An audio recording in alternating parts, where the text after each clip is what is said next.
You misunderstood the sound of silence.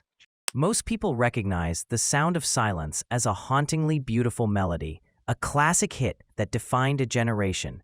But beneath its quiet, melancholic tone lies a far deeper message, a cry against a world that refuses to hear. It's not merely a song of poetic sadness, it's a scathing reflection on spiritual emptiness, social alienation, and the dangerous comfort of silence in the face of truth.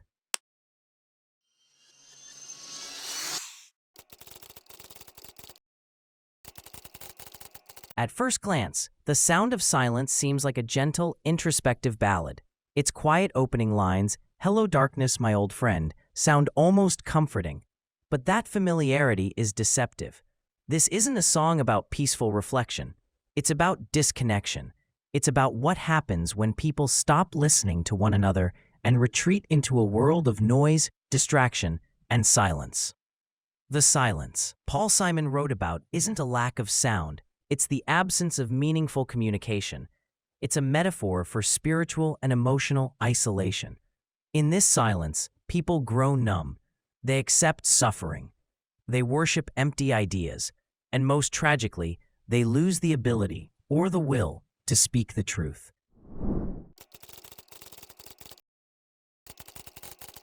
Paul Simon wrote The Sound of Silence in February 1964 in the wake of President John F. Kennedy's assassination, a national trauma that left America in shock.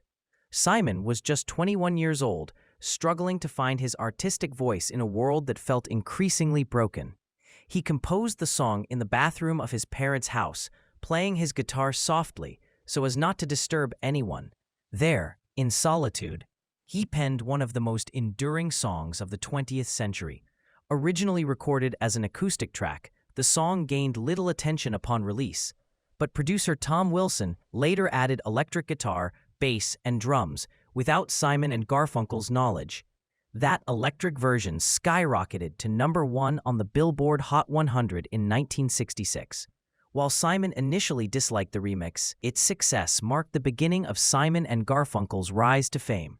But more importantly, the song became a voice for a generation grappling with the confusion and unrest of the 1960s.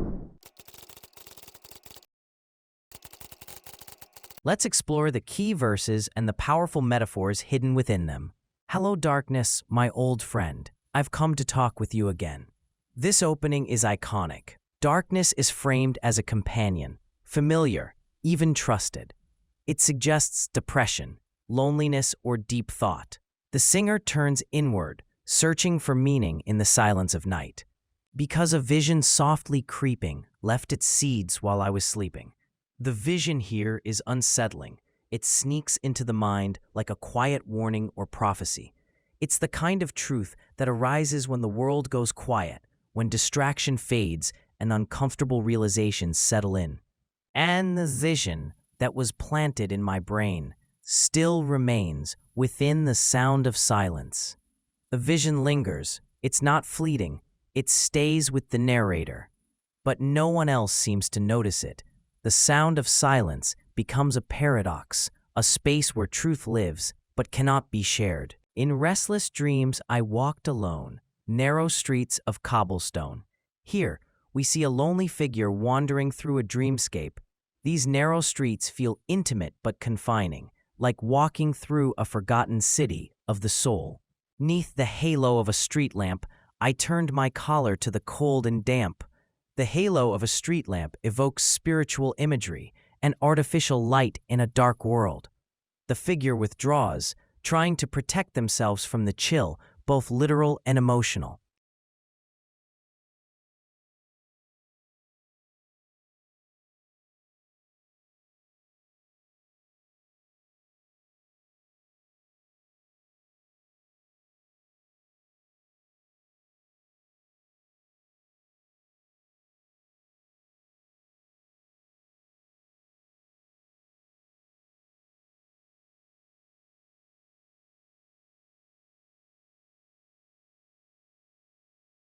And in the naked light I saw 10,000 people, maybe more, people talking without speaking, people hearing without listening. This is the song's emotional core, A crowd, thousands of people, engaged in empty rituals of communication. They talk, but say nothing.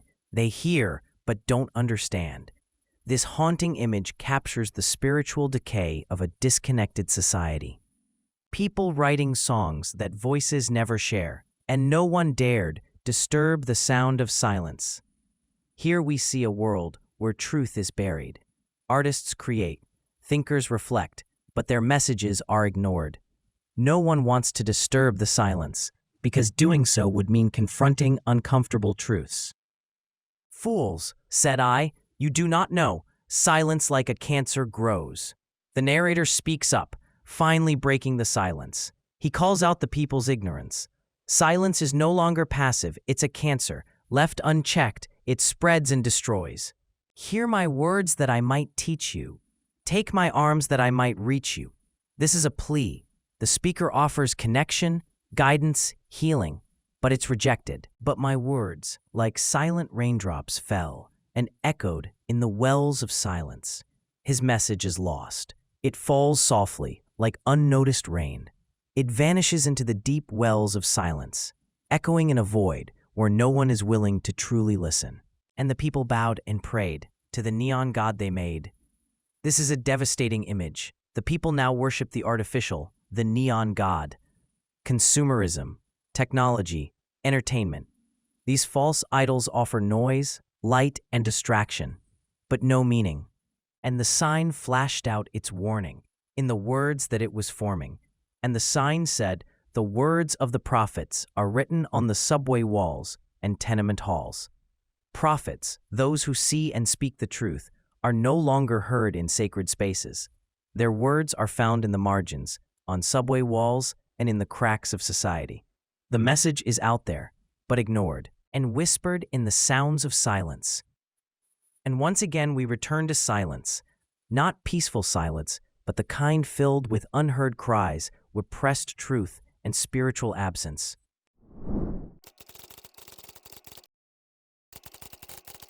The sound of silence is a meditation on what happens when a society loses its ability to communicate deeply and truthfully. It critiques a culture that substitutes noise for meaning, comfort for truth, and distraction for connection. The song isn't just about sadness, it's about decay. It's about a world where people no longer listen to each other or to themselves, where silence becomes a form of complicity. At its heart, the song says, if we do not speak, if we do not listen, we lose ourselves. Paul Simon has often spoken about the song's emotional depth. In an interview, he said, "The main thing about the sound of silence is the feeling of alienation, of not being heard. It's a young man's song, a song written by someone who feels the world doesn't understand him." For Simon, it was deeply personal, but it also tapped into something universal, something that resonated with millions. Art Garfunkel once described the song as a youthful complaint against the world. It's poetic, yes, but it's also a protest. Over time, the song became an anthem of rebellion, not through shouting, but through reflection, through the quiet power of truth.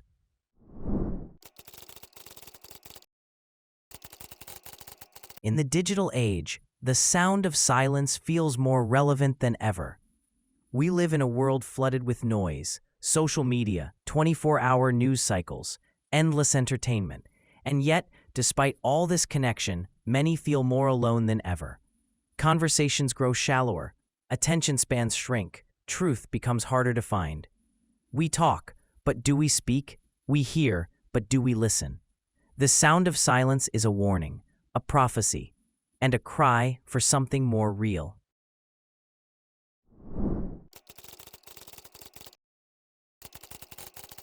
You misunderstood the sound of silence if you thought it was simply a sad folk tune.